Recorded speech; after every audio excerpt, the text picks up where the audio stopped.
Welcome back. Tonight we bring you part one of a special report on transients who spend their time in Riverton City Park, many of whom call themselves park rangers. Today, K2's Neema Vedadi brings us a look into their life.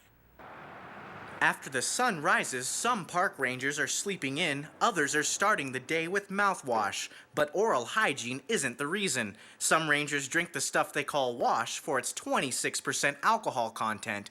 As we sit and play cards, Alan Brown tells me what a park ranger is. I drink in a park right there. They call me a park ranger.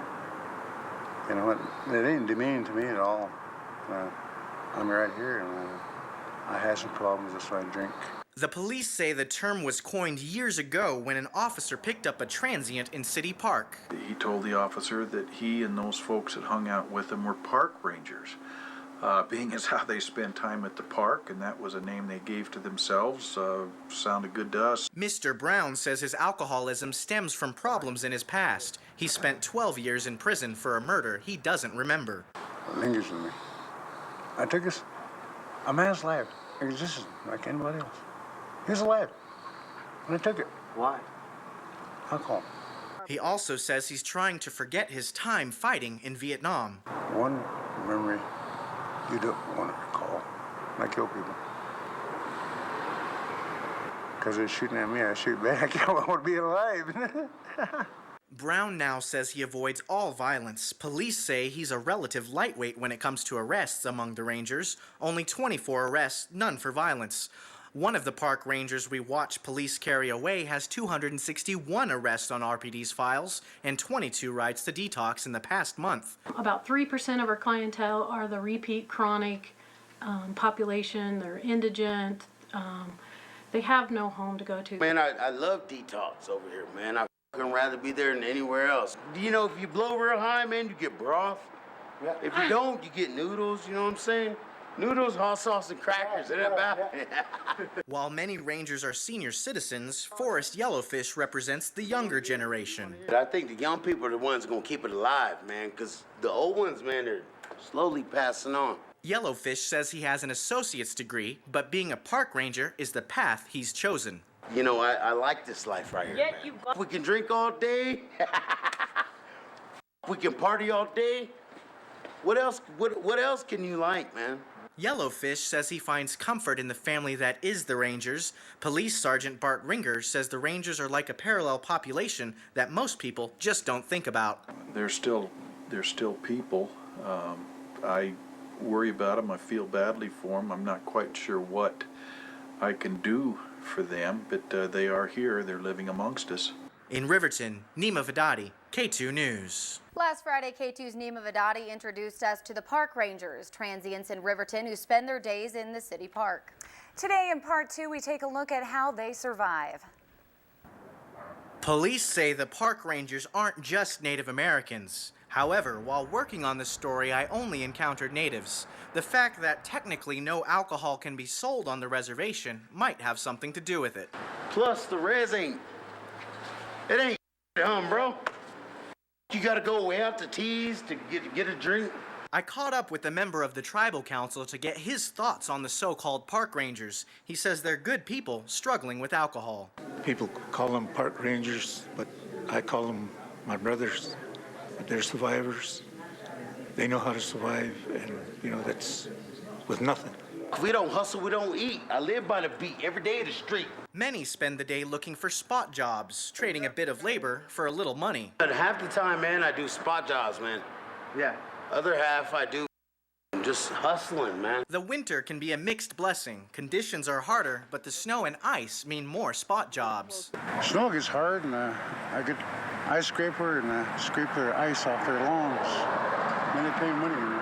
To stay warm, Alan Brown says he's built a heated shelter. I make a fire on, facing toward the east like that, and I get a tarp right there over the tent, so the heat go inside the tent. Brown says once he's got enough money, it's time to relax. $2 or $3, and that's where I get my money for my jug. Okay.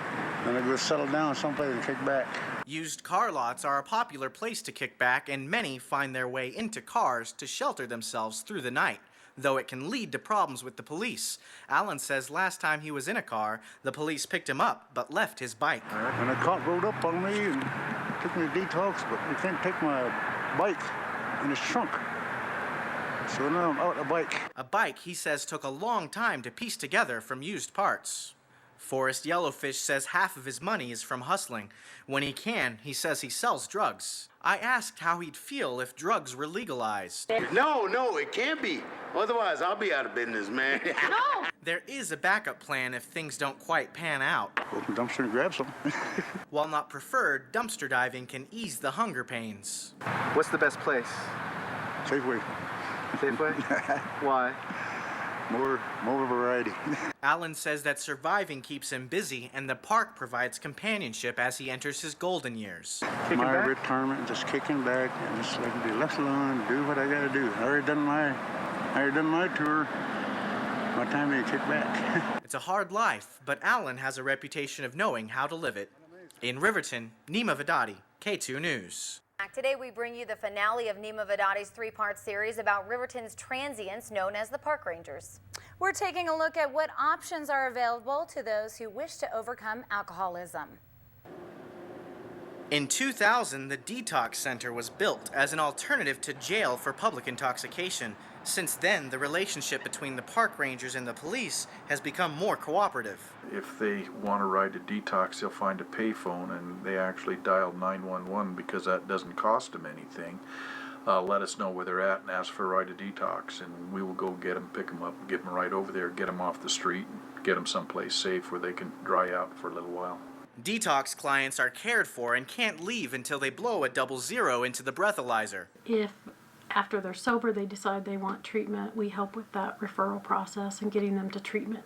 Unfortunately, most of our local transient people aren't all that interested in the program, so detox is just a place where they can stay to where they'll be safe, people will be safe from them. Though many park rangers have been in and out of detox repeatedly since its start, officials say they never stop encouraging positive change in their lives. We don't give up on people, no matter how many times they've been here. Tribal Councilman Norman Willow says the park rangers, which he calls his brothers, are some of the truest people he knows, and there is hope for positive change.